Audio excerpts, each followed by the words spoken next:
called that. But for now, we turn our attention to the NBA. That's where the story between Kawhi and the Clippers, it continues to develop. Remember, last week, the Pablo Torre Finds Out podcast reported that Kawhi had an alleged $28 million no-show endorsement deal with the now bankrupt company Aspiration in what many have questioned as a cap circumvention. Shortly after the report, Clippers owner Steve Ballmer, he denied these allegations to our Ramona Shelburne.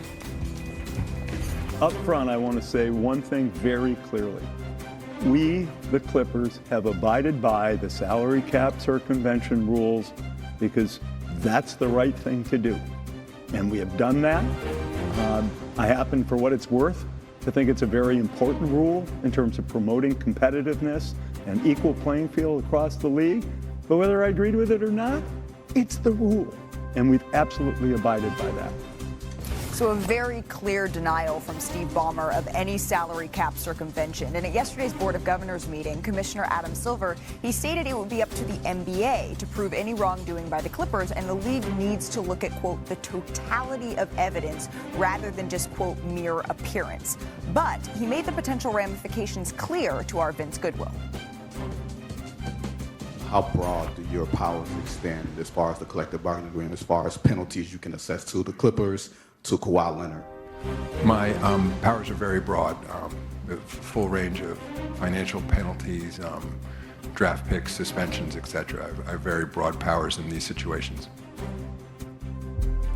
So that is what could be on the table if the league hired New York law firm looking into that relationship between Aspiration, Kawhi, and the Clippers finds any wrongdoing. Now, one central question in these allegations has been, since the company Aspiration was struggling financially, how were they paying Kawhi Leonard this alleged large sum? Well, Pablo Torre, he had new information on his podcast, which released Thursday morning. Something happened just 9 days before the wire out to Kawhi's KL2 Aspire LLC for $1.75 million on December 15th. On December 6th of 2022, a wire in from DEA 88 Investments in the amount of $1,999,999.59. According to my 7 sources, as well as Aspiration's internal cash forecast for sponsorship payments, which is a spreadsheet I obtained, one of the company's absolute top priorities, despite the total financial show enveloping this company, was simple: pay KL2 Aspire LLC. According to this Green Bank's Silicon Valley Bank statements, please tell us when exactly Aspiration finally does wire their months late second payment to Kawhi Leonard. December 15th of 2022. On December 6th of 2022, a wire in from DEA 88 Investments. I said to myself, should probably look up the registered agent on file, and it turned out to be a man named Dennis. Not Uncle Dennis. Dennis J. Wong, our different Dennis, is the vice chairman of Los Angeles Clippers. So as we welcome in our senior NBA insider, Brian Windhorst. Brian, I think it's important to note here that overdue payment to Kawhi, which Aspiration made a priority amidst this financial turmoil, it was allegedly made the same day as it laid off 20% of its workforce. That's according to Torre. So there's a lot to process here. Let's distill it down. What do you think is the single most important thing to take away from this new information? The details that Pablo revealed last week were incredibly compelling. They also allowed the Clippers to have plausible deniability. That did not mean they were innocent, but when Steve Ballmer came and had that interview with Ramona Shelburne, he had plausible deniability. And as Adam Silver said, the burden of proof was on the league.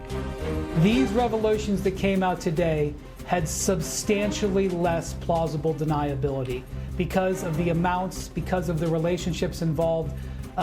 This one is going to be harder to explain. Now, Adam Silver made it very clear yesterday that it is dangerous to take a snapshot of something, especially when you're talking about very complex financial records, and that he would encourage and allow the investigation being done by Wachtell Lipton out of New York to play out before doing anything. Considering this is not just the vice chairman of the Clippers, but also their alternate governor, Dennis Wong. This probably will widen the scope of the investigation. And like I said, in the court of public opinion, which is not relevant, this one is very much harder for the Clippers to eventually have to explain. And again, the appearance of wrongdoing is different than a finding of wrongdoing, which Adam Silver was very clear to hold judgment until the investigation has completed its course, which could take longer if, like you're saying, this requires a finer tooth comb. But Brian, what are you looking to hear next? Whether that's from the Clippers at Media Day, Kawhi Leonard himself, where we hadn't heard weigh in, what do you think is the next chapter here that NBA investigate the teams? They can take the cell phones of Clippers employees. They can look at Clippers email documents, but they can't look at other companies' financial statements. And because those unknowns are there, it's very difficult to predict. Obviously, we will hear from Kawhi later this month when the Clippers gather for training camp. I would be very surprised if he comments on this, considering the various investigations going on, including federal investigations, of which this company Aspiration is involved in. And I also will say that this investigation, I think, will take a very long time to play out, but is unpredictable what will happen next. Yeah, that's an important point, that this company is being investigated by the DOJ, and it's not just the NBA. There are other branches here that are going to need to play out as well. Brian, thank you so very much. Playoff matchup is somehow set heading into the final night of the regular season, so you know we had to say hello to our queen of all things WNBA, Shanae Ogwumike.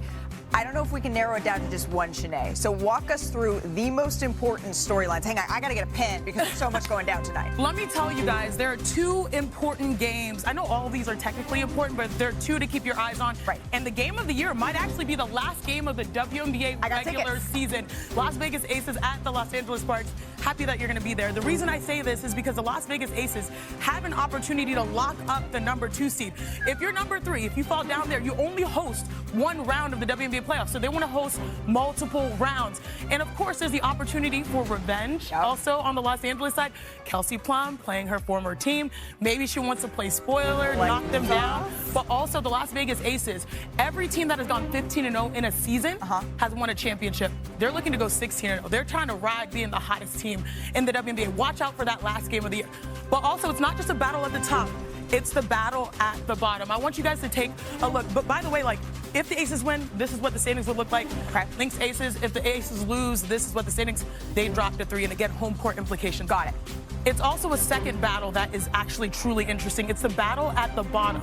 I want you guys to look at the game between the Minnesota Lynx and the Valkyries. Because the Minnesota Lynx, they also can control their destiny. We already know that. They are locked at the number 1 overall seed. But the Valkyries, they have yet to beat the Lynx. They're 0-3 versus the Lynx. If they beat them, they avoid them. Now, if they end up losing, it's going to be interesting because then you have the Seattle Storm in the mix as well. Right. So these are the scenarios. If the Valkyries win, they avoid them, the Storm get them. The Storm is something that's interesting because they split against the Lynx, 2-2.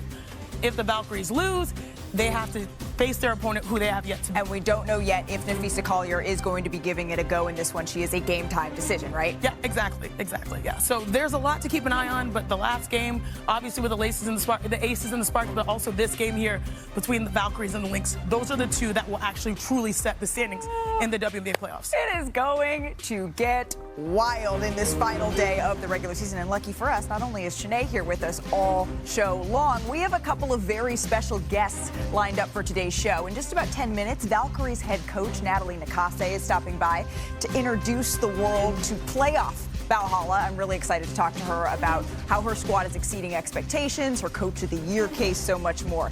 And then the reigning MVP, A'ja Wilson, also joining us a little later in the show. At 3:45 Eastern, we're going to be talking all things Aces, Shanae, and that streak that you mentioned, and what an unprecedented 4th MVP would mean for her. So we're going to get to for that insight. We have a lot to